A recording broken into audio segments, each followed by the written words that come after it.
जो भी यहाँ जिस मनोकामना से मतलब कि आते हैं उनका मनोकामना पूर्ण होता है। जिनको कुष्ठ व्याधि रहता है, किसी तरह का शारीरिक बीमारी रहता है, इस तालाब के जल से स्नान करते हैं तो उनका बीमारी मनोकामना सभी का जरूर पूर्ण होता है। जिनका भी सभी जगह से थक गए हैं, जिनका कहीं कोई मतलब कि नहीं होता है, वो यहाँ पे आते हैं तो खाली हाथ कोई भी नहीं जाते। जो भी मतलब कि आते हैं उनका मनोकामना पूर्ण होता है और सब प्रसन्न होकर के जाते हैं यहाँ। उसका मतलब कि जल से स्नान करें तो उनका जो है कंचन काया पहले की तरह उनका शरीर मतलब कि हो गया और कंचन हो गया। हाँ कंचन। वही उसका उतना कहना था कि तेज गड़गड़ाहट का आवाज हुआ और मंदिर जो है पूरब के पश्चिम की तरफ घूम गया और जितने हाथी घोड़े सैनिक के वो सब पत्थर में तब्दील हो गए। पहले जो गेट था जो इसी में मैंने पूरब की ओर, और जो सैनिक तोड़ने के आए हैं तो हो गया पश्चिम की ओर हो गया। नमस्कार, प्रणाम, मैं सतीश कुमार, आप देख रहे हैं जहानाबाद एक्सप्रेस न्यूज। आज मेरी मौजूदगी है नालंदा जिला के एकांगा सराय प्रखंड के अंगारी धाम में, और यहाँ पर हम जानने का प्रयास करेंगे कि आज सूर्य मंदिर जो है किस लिए विकसित है, यहाँ पर किस लिए चर्चा में रहते हैं और किस लिए यहाँ मान्यता प्राप्त हुआ है, और मैंने यहाँ पूजा करने से क्या लाभ मिलता है, और बाकी हम जो पंडा बाबा हैं उनके से जानने का प्रयास करेंगे। तो बाबा, सबसे पहले हमारे चैनल पर आपको स्वागत होगा। आपका बहुत बहुत धन्यवाद। सबसे पहले आपका नाम क्या होगा? मौलेश पांडे मेरा नाम हुआ। ये अंगारी धाम है, यहाँ पर बहुत सारे श्रद्धालु आते हैं, स्नान करते हैं, पूजा पाठ करते हैं। यहाँ का रहस्य क्या है अंगारी धाम का? यहाँ का रहस्य है, ये द्वापर युग का मंदिर है, भगवान विश्वकर्मा का बनाया हुआ मंदिर है ये। और इसका जो है एक रात में 12 सूर्य का स्थापना हुआ था। इसका बहुत मतलब कि बहुत प्राचीन महत्व है इसका। और ये जब मतलब कि भगवान कृष्ण के पौत्र सांब, जब शाम को मतलब कि कुष्ठ व्याधि हो गया था तो वही तो उसी के निराकरण के लिए वो भगवान को सूर्य का मतलब कि तपस्या किया, 12 वर्ष तक तपस्या किए। सूर्य भगवान जब प्रसन्न हुए तो बोले कि क्या मतलब कि चाहते हो, तो बोले कि भगवान हम कुष्ठ व्याधि हो गया है और उसके निराकरण के लिए हमें कुछ उपाय बताइए। तो बोले कि जो एक रात में तुम 12 सूर्य का स्थापना करो, और 12 सूर्य का स्थापना करके और उसका सूर्य सरोवर से जल से मतलब कि स्नान करो, उससे तुम्हारा जो है शरीर एकदम कंचन काया हो जाएगा। तो उसके लिए मतलब कि एक रात में 12 सूर्य का स्थापना करना था, तो उसके लिए भगवान विश्वकर्मा से मदद लिए। भगवान विश्वकर्मा मतलब कि उनको एक रात में 12 सूर्य का मतलब कि मूर्ति निर्माण करके उनको दिए और 12 मतलब की जगह सूर्य का स्थापना की, जिसमें आपको कुछ नाम बता देते हैं। उलार हो गया, देव हो गया, कोणार्क हो गया, बरगांव हो गया, अंगारी धाम हो गया। तो इस तरह से मतलब कि सूर्य का स्थापना किए और उसका मतलब कि जल से स्नान करे तो उनका जो है कंचन काया पहले की तरह से उनका शरीर मतलब कि हो गया और कंचन हो गया। हाँ, कंचन काया हो गया। उसके बाद दूसरा कहानी है कि ये जब भगवान का मंदिर का मतलब कि निर्माण हो गया तो इसमें बहुत से लोग श्रद्धालु लोग आते थे। तो औरंगजेब के शासन के समय बहुत से लोग इस मंदिर को मतलब कि नष्ट करने के लिए प्रयास किए। उसी दरमियान उसके भी सैनिक वगैरह आए यहाँ पर मतलब कि मंदिर को नष्ट करने के लिए। बहुत प्रयास किया मंदिर को नष्ट करने के लिए, लेकिन मतलब कि मंदिर से उनका कुछ भी मतलब कि नुकसान वो नहीं कर पाए मंदिर का। तो ग्रामीण जनता थी, वो लोग बोले कि ये भगवान विश्वकर्मा का बहुत जैसी मंदिर है, यहाँ जो भी मनोकामना से आता है उनका पूर्ण होता है। जो बोले इस मंदिर को तुम लोग भी छेड़छाड़ कुछ भी नहीं करो। तो बोले वो मतलब कि उनके सैनिक लोग चैलेंज किया कि अगर इतना ही भगवान में अगर शक्ति है तो पूरब से पश्चिम के दरवाजे की तरफ घूम जाए तो हम मानेंगे कि हाँ भगवान में इतना जस है। वही उसका उतना कहना था कि तेज गड़गड़ाहट का आवाज हुआ और मंदिर जो है पूरब के पश्चिम की तरफ घूम गया और जितने हाथी घोड़े सैनिक के वो सब पत्थर में तब्दील हो गया। और सब सैनिक जो तोड़ने के लिए आए थे पत्थर में तब्दील हो गए, सब पत्थर में तब्दील हो गया एकदम। उसका अवशेष भी कुछ मतलब कि यहाँ पे बचा हुआ है अभी, और बहुत सब मिट्टी में दबा गए। बहुत पहले की बात है तो बहुत से सैनिक हाथी घोड़े सब मिट्टी में दब गए और कुछ अवशेष अभी भी यहाँ पे बचा हुआ है। और ये सूर्य सरोवर का इतना महिमा कि यहाँ पे मतलब कि हर इतवार को मेला लगता है और चैत और कार्तिक 2 बार 4 दिन का छठ पर्व होता है, जिसमें बहुत दूर दूर के श्रद्धालु लोग आते हैं और जिनको जो भी मनोकामना से होता है उनका मनोकामना पूर्ण होता है। यानी ये जो गेट था ये पूरब का था? हाँ, पूरब की तरफ, पूरब से पश्चिम हो गया। हाँ, पूरब से पश्चिम की तरफ हो गया। पूरब का जो गेट था उसका अवशेष अभी भी है। अच्छा, वो अवशेष दिखाने का प्रयास। हाँ, वो हम अभी से आपको दिखा दें।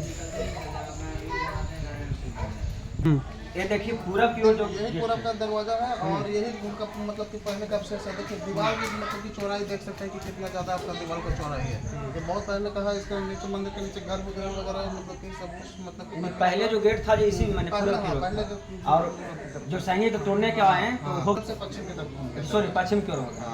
और बाकी क्या क्या विशेष है? और इसका बहुत चमत्कार है इस मंदिर का, बहुत मतलब कि जो भी यहाँ जिस मनोकामना से मतलब कि आते हैं उनका मनोकामना पूर्ण होता है। जिनको कुष्ठ व्याधि रहता है, किसी तरह का शारीरिक बीमारी रहता है, इस तालाब के जल से स्नान करते हैं तो उनका बीमारी ठीक हो जाता है। और प्रसाद का इतना मतलब कि इसका महत्व है कि जो तालाब के जल से ही प्रसाद बनता है और उस प्रसाद में इतना मतलब कि सुगंध आता है, इतना खुशबू आता है कि आप खाने से आपका मन ही नहीं भरे, कि लगता है कि खाते रहे प्रसाद में, इतना खूबी है यहाँ। यानी इस तालाब में यही खूबी है कि जिसको अगर खुजली वगैरह या जो भी है समस्या, तो इस तालाब में स्नान कर लेते हैं तो यानी खुजली खत्म हो जाएगा। बिल्कुल बिल्कुल, यहाँ पे बहुत अच्छा व्यवस्था है, यहाँ पे सभी लोग आते हैं। और ये सूर्य मठ विकास सेवा समिति की तरफ से इसका संचालन किया जाता है, विकास किया जाता है। गौशाला का निर्माण वगैरह मतलब कि सभी लोगों के मतलब कि दान से हुआ और उसी का निर्माण से मतलब कि साफ सफाई रख रखाव मतलब कि सूर्य मठ विकास सेवा समिति के द्वारा किया जाता है और सभी लोग इसका अच्छे से ध्यान रखते हैं। यही दिखाने का प्रयास करिए। यही जो जल है, इस जल में समझिए कि अगर स्नान करते हैं तो आपको जितना भी कुष्ठ व्याधि यानी खुजली वगैरह है वो सब खत्म हो जाएगा। इस जल में स्नान करते हैं, इसी जल से भगवान का प्रसाद ही बनता है, बता रहे हैं। इसी जल से छठ में छठ में भी वगैरह में इसी इसी जल जल से से प्रसाद प्रसाद बनता है, छठ वगैरह में इसी से प्रसाद। अच्छा, पानी इसमें भरा जाता है कि इसमें पानी अपने ही से इसमें रहता है? पानी मतलब कि बरसात के जल से ही होता है, ऐसे मोटर वगैरह भी चलते रहता है इसमें हमेशा, मतलब कि उससे भी पानी होता है और बरसात से भी पानी। पानी मतलब कि कहीं बहता नहीं, पानी स्थिर नहीं रहता है, फिर भी इतना साफ सफाई पानी रहता है, कहीं आपको गंदगी पानी में नहीं दिखेगा कुछ भी। चलिए अब अंदर मैंने मूर्ति किस चीज़ का है? अंदर सूर्य भगवान विष्णु भगवान का मूर्ति है, शिव परिवार है, बजरंग बली है, सभी देवी देवता का मूर्ति है। यहाँ पे आ जाइए। चलिए इधर आइए।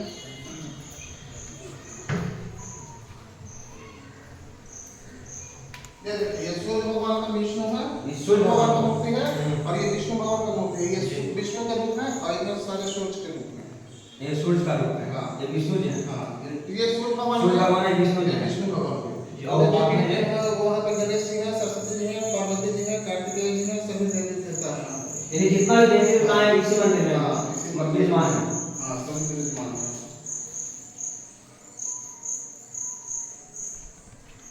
मंदिर जो देखना है ये शिव परिवार है, शंकर जी है, पार्वती जी हैं, पार्वती जी हैं, गणेश जी हैं, कार्तिकेय जी हैं, शिव परिवार बाकी हैं। यहाँ जो देखिए ये है बजरंग बली का मूर्ति है। ये जितना भी देवी देवताओं का यहाँ पर एक मूर्ति को स्थापित किया गया है और ये मूर्ति का यहाँ जो भी देवी देवता खोजेंगे सब मिलेंगे और जो भी मनोकामना से आएंगे यहाँ मनोकामना सभी का जरूर पूर्ण होता है। जिनका भी सभी जगह से थक गए हैं, जिनका कहीं कोई मतलब कहीं नहीं होता है, वो यहाँ पे आते हैं तो खाली हाथ कोई भी नहीं जाते हैं। जो भी मतलब कहते हैं उनका मनोकामना पूर्ण होता है और सब प्रसन्न होकर के जाते हैं यहाँ। अच्छा, एक बाबा सवाल हम पूछना चाहेंगे आपसे कि हाल फिलहाल में उत्तर प्रदेश में इटावा में एक यादव कच्छावाचक थे, उनको द्वारा ब्राह्मणों के द्वारा मारा गया, कहाँ तक उचित है या अनुचित है इसके? देखिए, ये सब जाति विशेष का तो खैर कोई बात नहीं है। देखिए, ज्ञानी होना तो सबसे अलग बात है, ब्राह्मण और मतलब कि जाति पे ये मतलब कि डिपेंड नहीं करता है कि, लेकिन ज्ञानी होकर के कोई भी मतलब कि ज्ञान दे सकता है, उसमें किसी तरह का कोई मतलब कि मतभेद नहीं होना चाहिए।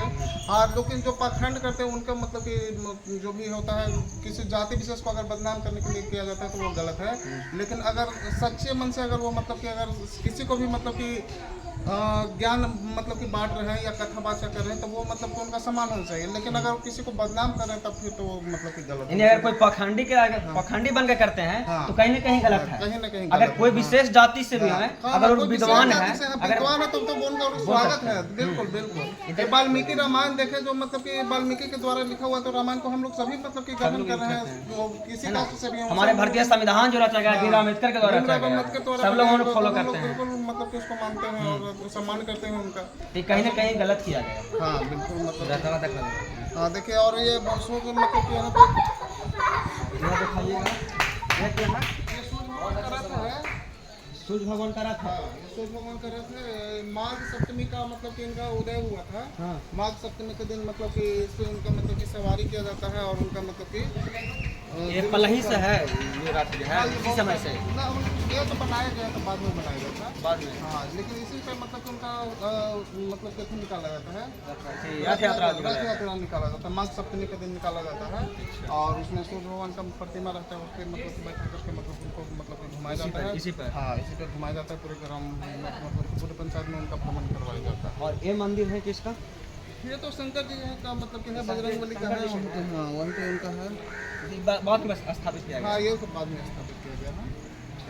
तो बाकी जो श्रद्धालु हैं जो आना चाहते हैं उनको आप क्या कहिएगा? आने के लिए उनका मतलब कि बहुत स्वागत है। उनको किसी तरह का इतना मतलब कि प्रशासन के द्वारा इतना अच्छा व्यवस्था कर दिया गया है कि उनको न यहाँ पे रहने के लिए किसी तरह का कोई परेशानी होगा, न खाने पीने में कोई परेशानी होगा, न पूजा पाठ करने में मतलब कि परेशानी होगा। बहुत अच्छा व्यवस्था किया गया, प्रशासन का भी पूरा ध्यान यहाँ पे रहता है और सभी श्रद्धालु का यहाँ पे विशेष मतलब कि स्वागत रहता है। किसी तरह का कोई दिक्कत नहीं होता है। वो चाहे मेला में आए, चाहे मतलब कि संडे को आए, चाहे अनदिना भी आए, किसी भी दिन मतलब कि यहाँ पे आकर के पूजा पाठ करके अच्छे से जा सकते हैं। किसी तरह का कोई दिक्कत नहीं किसी श्रद्धालु को। रविवार को विशेष तरह से, हाँ, रविवार को विशेष मतलब कि रहता है, छठ में विशेष रहता है। बाकी अनदिना लोग भी श्रद्धालु लोग आते हैं अपना पूजा पाठ करने के लिए, भगवान को दर्शन करने के लिए, जो भी अपना होता है। और मनोकामना जिनका जो भी पूर्ण होता है तो वो अपने स्वेच्छा से अपना जो भी भगवान को अपना चढ़ावा दान देते हैं। बिल्कुल, हाँ। चलिए, ये अंगारी धाम था और अंगारी धाम की विशेषता के बारे में हमारे पंडवा बताने का प्रयास किए। और जो भी अपना अपना मनोकामना अगर पूरा करना चाहते हैं तो अंगारी धाम आइए और अपने मनोकामना को पूर्ण करें। बाकी अगर आने के लिए आप चाहते हैं तो ये हमारे कांगर सराय प्रखंड के अंगारी थाना में पड़ता है।